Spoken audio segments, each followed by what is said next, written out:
कहानी की शुरुआत होती है एक ऐसे यूनिवर्स को दिखाते हुए जिसमें दो जुड़वा प्लैनेट्स एक दूसरे के बहुत करीब थे। इन दोनों प्लैनेट्स की अपनी अपनी ग्रेविटी थी, जिस वजह से वो लोग अपने अपने प्लैनेट में बिना किसी परेशानी के आराम से रहते थे। इन दोनों प्लैनेट्स पर कुदरत के 3 रूल्स काम करते थे, जिसकी वजह से इन दोनों प्लैनेट्स पर सब कुछ ठीक तरह से चलता रहता था। इन 3 रूल्स में से पहला रूल ये था कि जो चीज जिस प्लेनेट की है वो सारी चीजें सिर्फ उसी प्लेनेट की ग्रेविटी से जुड़ी रहती थी, यानी कि जो जिस प्लेनेट पर पैदा हुआ था उसी प्लेनेट की ग्रेविटी उसे अपनी तरफ बांधे रखती थी और दूसरे प्लेनेट की ग्रेविटी उसे अपनी तरफ नहीं खींचती थी। यहाँ पर दूसरे प्लेनेट की चीज को इनवर्स मैटर कहा जाता था। और अब दूसरा रूल था कि अगर कोई ऑपोजिट प्लेनेट के इनवर्स मैटर को अपने पास रखेगा तो किसी भी प्लेनेट की ग्रेविटी उस पर हावी नहीं होगी और वो अपनी मर्जी से दूसरे प्लेनेट पर भी जा सकेगा। लेकिन वहीं उन प्लैनेट्स पर कुदरत का तीसरा रूल ये था कि इनवर्स मैटर जिस भी चीज के कांटेक्ट में आती थी तो वो चीज कुछ ही घंटों में जलकर खत्म हो जाती थी। अब इन 3 नियमों की वजह से इन दोनों प्लैनेट्स पर लाइफ चलती रहती थी। ये दोनों प्लैनेट्स एक दूसरे के इतने करीब थे कि एक दूसरे के लिए ऑपोजिट प्लैनेट आसमान जैसा दिखता था। लेकिन इन दोनों प्लैनेट्स पर जो लोग रहते थे उनकी लाइफस्टाइल में बहुत बड़ा फर्क था।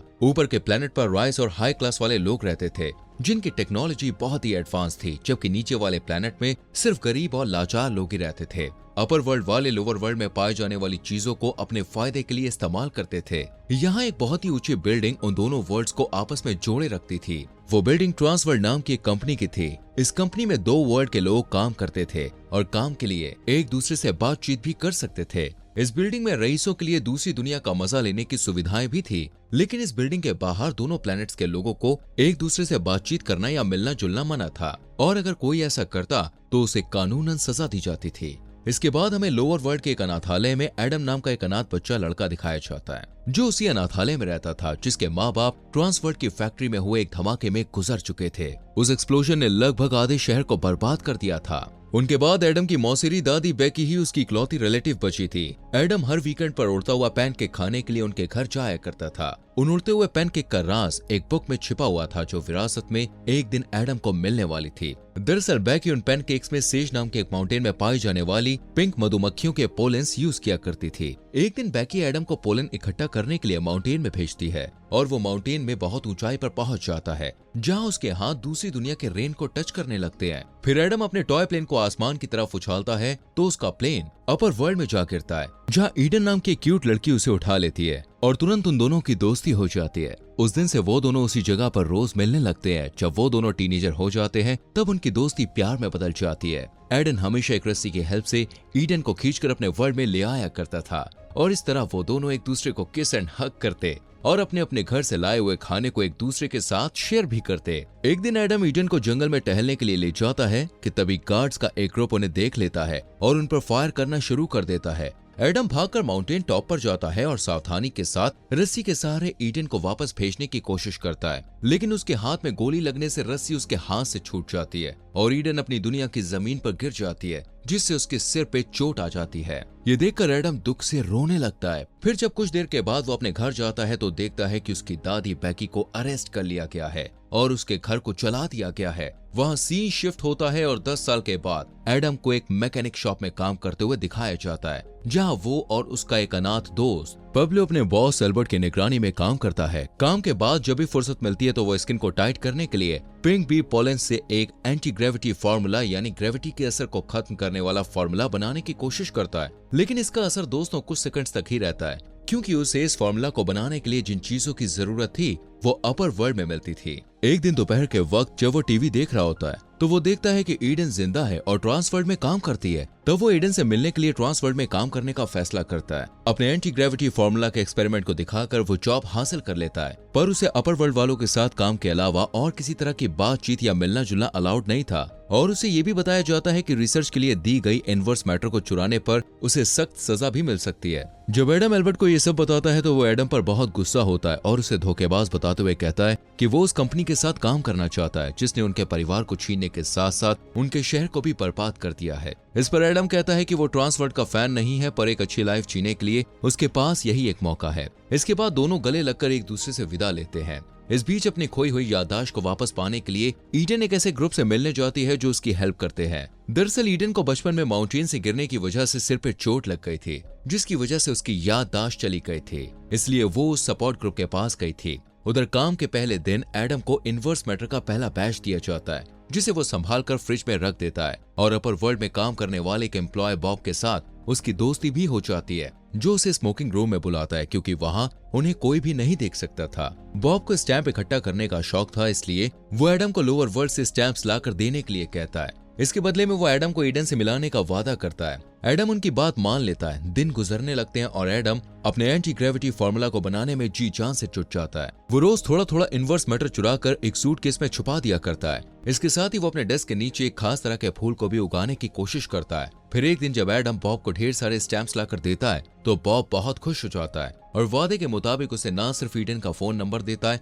बल्कि ईडन से मुलाकात करने के लिए उसे कुछ अच्छे कपड़े भी गिफ्ट करता है। इस बीच एडम डॉग के ऊपर अपने क्रीम का एक्सपेरिमेंट करता है जो कि कामयाब हो जाता है। अब उसे इंसानों पर भी एक्सपेरिमेंट करने की इजाजत मिल जाती है। इस कामयाबी के बाद एडम काम करने के बहाने देर रात तक ऑफिस में बैठा रहता है और जब सब लोग ऑफिस से चले जाते हैं तो वो बॉब के फोन से ईडन को कॉल लगाकर कहता है कि वो बॉब बोल रहा है और उससे किसी काम के सिलसिले में मिलना चाहता है। फिर शाम को वो पाब्लो और एल्बर्ट से अपने लिए एक खास सूट तैयार करने को कहता है जिसमें वो इनवर्स मैटर को छुपाकर ईडन से मिलने जाना चाहता था ताकि वो उसे अपर वर्ल्ड का समझे। पाब्लो को एडम का प्लान समझ में नहीं आता। वो कहता है कि अगर ईडन उसे मिल भी गई तो भी वहाँ का कानून उन्हें एक नहीं होने देगा, पर एडम को उस बात की बिल्कुल भी परवाह नहीं थी। अगले दिन एडम मेंटेनेंस रूम में जाकर कपड़े चेंज करता है और जैसे ही वो अपने कपड़ों में इनवर्स मैटर छुपाता है उसकी ग्रेविटी चेंज हो जाती है, यानी अब वो अपर वर्ल्ड में आराम से जा सकता था। वो निकलने ही वाला होता है कि कुछ आवाज सुनकर एक गार्ड वहाँ आ जाता है और एडम जल्दी से लिफ्ट में घुस जाता है, पर ईडन से मिलने के बाद उसका सारा जोश ठंडा पड़ जाता है क्योंकि याददाश्त खोने की वजह से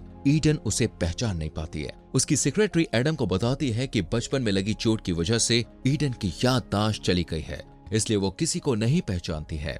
ये जानने के बाद एडम ईडन के साथ सिर्फ काम की ही बात करता है, लेकिन बीच बीच में अपने बचपन का भी जिक्र करने लगता है ताकि उसे कुछ याद आ जाए, पर कोई फायदा नहीं होता। धीरे धीरे सूट के अंदर मौजूद इनवर्स मैटर की वजह से एडम को जलन महसूस होती है और वो वॉशरूम जाने का बहाना करके वहां से निकल जाता है। बाथरूम में दोस्तों इनवर्स मैटर को ठंडा करने के लिए वो उसे गीला कर देता है। फिर वो पेशाब करने लगता है तो दूसरे वर्ल्ड का होने की वजह से उसका पेशाब जमीन के बजाय सीलिंग में चला जाता है और तैरते हुए अलार्म को एक्टिवेट कर देता है और पकड़े जाने के डर से एडम को वापस लोअर वर्ल्ड में आना पड़ता है और ईडन इंतजार करती रह जाती है। अगले दिन हमेशा की तरह कंपनी का सीईओ ट्रांसवर्ल्ड के कुछ एम्प्लॉयज को काम से निकालने का अनाउंसमेंट करता है जिनमें बॉब का नाम भी होता है। बॉब उस कंपनी में 31 सालों से काम कर रहा था। अब वो रिटायरमेंट के बाद एडम को गुड बाय कहते हुए एक बॉक्स गिफ्ट करता है और कहता है कि उस बॉक्स में एडम के एक्सपेरिमेंट के लिए कुछ एक्स्ट्रा टूल्स है।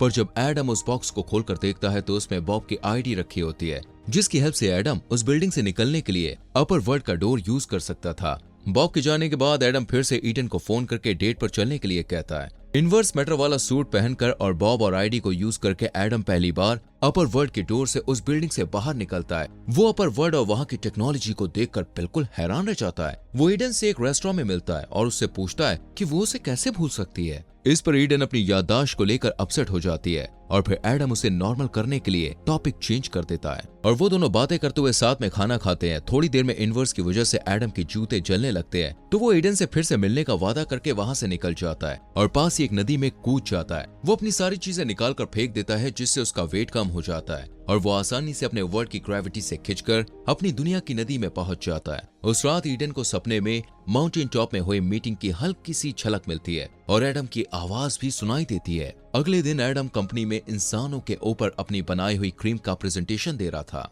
कि तभी ईडन वहां आकर उससे पूछती है कि क्या वो सचमुच बॉब है। एडम के सारे बॉस वहां मौजूद होते हैं इसलिए वो झूठ नहीं बोल पाता और अपना असली नाम बता देता है। ईडन को ऐसा लगता है कि एडम झूठ बोलकर उसे धोखा दे रहा है इसलिए वो रोती हुई वहां से चली जाती है। तब एडम अपना प्रेजेंटेशन बीच में ही रोककर नया इनवर्स मैटर वाला सूट पहनकर उसे ढूंढने चला जाता है। ईडन की सेक्रेटरी उससे कहती है कि ईडन बिल्डिंग छोड़कर चली गई है। एडम भी बिल्डिंग से बाहर जाने के लिए बॉब की आईडी यूज करता है, पर इस बार मशीन अपडेट हो चुकी थी इसलिए सबको पता चल जाता है कि कार्ड उसका नहीं है। इसलिए गार्ड्स को उस पर शक हो जाता है और वो उसका पीछा करने लगते हैं। एडम तुरंत ही वहां से भागने लगता है और सिटी में दौड़ते हुए उसे गार्ड से बचने का एक रास्ता दिखाई देता है। वो जल्दी जल्दी अपना सारा वेट कम कर लेता है जिससे उसके वर्ल्ड की ग्रेविटी उसे खींच लेती है और वो एक बिल्डिंग की बालकनी में जाकर छुप जाता है। उस रात ईडन को फिर से सपने आते हैं जिसमें वो अपने बचपन में एडम के साथ हुई पहली मुलाकात को देखती है। अगले दिन सुबह एडम बॉब के घर जाता है। बॉब उसकी सिचुएशन को समझकर उसे अपने घर में छुपा लेता है और उसके सूट को ज्यादा गर्म होने से बचाने के लिए रिपेयरिंग कर देता है।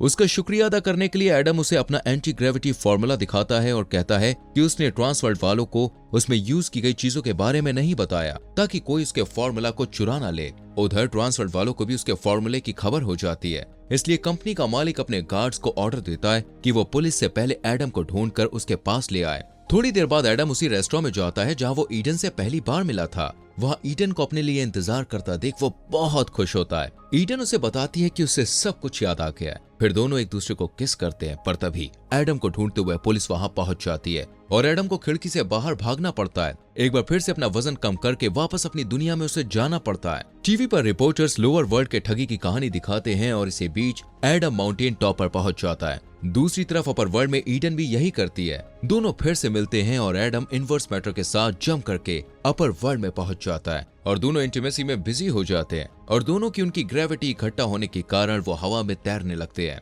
थोड़ी देर में गार्ड्स उन्हें देख लेते हैं और उनका पीछा करने लगते हैं और उनसे बचने के लिए वो दोनों जंगल में भागने लगते हैं। तब एडम इनवर्स मैटर समेत अपने सारे वेट को कम कर देता है और ईडन को भी अपने साथ अपने प्लेनेट पर ले जाने का फैसला करता है। लेकिन रास्ते में वो एक बेकार से पड़े पुराने प्लेन के ढांचे में फंस जाता है और उससे निकलने की कोशिश करता है कि तभी एक गार्ड की चलाई हुई गोली एडम को लग जाती है। तो वो ईडन से कहता है कि वो अपनी जान बचाने के लिए उसे छोड़कर चली जाए, लेकिन ईडन उसकी बात नहीं मानती। इस बीच गार्ड्स आकर उसे पकड़ लेते हैं। इधर खुशकिस्मती से एडम एक पेड़ पर गिरता है और उसकी जान बच जाती है। फिर वो घर लौटने लगता है कि तभी उसे ट्रांसवर्ल्ड से भेजे गए 2 एजेंट्स मिलते हैं जो उसे धमकाते हुए कहते हैं कि अगर वो उन्हें पूरा एंटी ग्रेविटी फॉर्मूला दे देता है और ईडन से फिर कभी कांटेक्ट नहीं करने का वादा करता है तो वो उसके ऊपर से सारे चार्जेस हटा लेंगे। अब एडन को लगता है कि अगर उसने उनकी शर्त मान ली तो वो अपना सब कुछ खो देगा और लोअर वर्ल्ड में हमेशा एक लूजर कहलाएगा। इस बीच बॉब एडम के दिए हुए नमूने को पानी के साथ मिलाकर उस फॉर्मूला को और भी एडवांस बना देता है। उधर ईडन को एडम के लगाए हुए स्पेशल फ्लावर्स मिलते हैं जिसे देखकर उसे एडम की बहुत याद आती है और वो बॉब से मदद मांगने के लिए जाती है। अगले दिन एडम एल्बर्ट के साथ उसके ऑफिस में काम करता हुआ दिखाई देता है जहां बॉब उससे मिलने के लिए आता है। उसे देखकर एडम बिल्कुल हैरान रह जाता है कि बॉब उसकी दुनिया में बिना इनवर्स मैटर के कैसे आया। बॉब उसे बताता है कि ये कमाल उसके एंटी ग्रेविटी फॉर्मूले का है जिसे उसने खुद पर इस्तेमाल किया है, जिसकी वजह से उस पर किसी भी दुनिया की ग्रेविटी का कोई असर नहीं होता है और वो आसानी से दोनों जगह जा सकता है। उस फॉर्मूले में उसने पानी का इस्तेमाल करके उसे और भी स्ट्रांग बना दिया था। फिर बॉब कहता है कि उसने ट्रांसवर्ल्ड वालों से पहले ही उस फॉर्मूले को एल्बर्ट की शॉप के नाम पर पेटेंट करा दिया था, जिसके लिए उसने अपने सारे स्टैम्प्स बेचकर पैसे इकट्ठे किए थे। अब उनका फ्यूचर सिक्योर था। फिर बॉब उसे बताता है कि उसकी गर्लफ्रेंड बाहर उसका इंतजार कर रही है। ये सुनकर एडम अच्छे कपड़े पहनकर ईडन से मिलने चला जाता है, जो कि बॉब और उस अपडेटेड फॉर्मूला की बदौलत लोअर वर्ल्ड में थी और परमानेंटली यहाँ रह सकती थी। ईडन एडम से मिलकर बहुत खुश होती है और उसे खुशखबरी भी देती है कि वो जुड़वा बच्चों की माँ बनने वाली है। अपनी फैमिली शुरू करने की बात से दोनों बहुत खुश होते हैं। उस फॉर्मूले की वजह से एल्बर्ट का बिजनेस खूब चलने लगता है और उनके यहाँ पहला ऐसा बच्चा पैदा होता है जो दोनों वर्ल्ड में आराम से रह सकता है। धीरे धीरे सोसाइटी चेंज होने लगती है और दोनों प्लेनेट, क्लास और टेक्नोलॉजी के मामले में इक्वल हो जाते हैं। दोस्तों, उम्मीद करते हैं ये मूवी एक्सप्लेनेशन आपको अच्छी लगी होगी। वीडियो को लाइक और शेयर जरूर करें और अपने फॉक्स एक्सप्लेनर हिंदी चैनल को सब्सक्राइब करना मत भूलना।